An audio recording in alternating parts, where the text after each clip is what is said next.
每年的这个时候我都会做辣酱，因为我家的辣椒红了，今天就做一个蒜蓉辣酱。这个是我自己家种的辣椒，我不知道是什么品种，反正很辣。头一天晚上洗干净，把它晾干表面的水分，然后把它的根部去掉。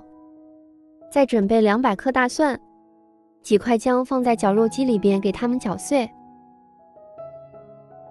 如果你家里没有绞肉机，那就用刀给它剁碎，全部搅成这种细末，然后放在碗内备用。因为这个辣椒太大了，用刀给它切成一小段一小段的，这样更容易去搅打。这些辣椒大概是700克左右，记得切辣椒的时候一定要戴上一个手套，否则会辣到你怀疑人生。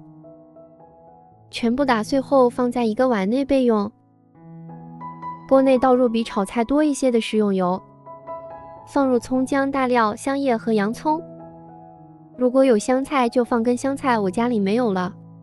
把它们炸出香味，直到微微发黄，捞出来扔掉。这时候油温比较高，先关火把蒜末倒进来，防止蒜末炸糊了。稍微翻炒一下，再给它开小火。等蒜炒出它的香味，再倒入搅好的辣椒。稍微翻炒一下，会出很多水分，大概炒个10来分钟，水分慢慢减少。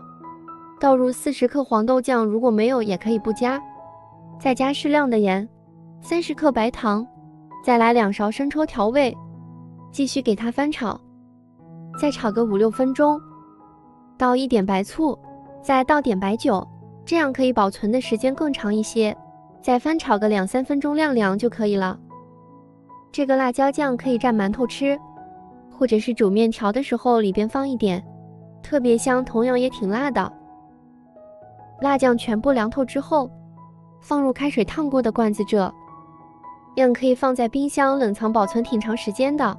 有时间你们也试试吧，唯有美食与你不可辜负。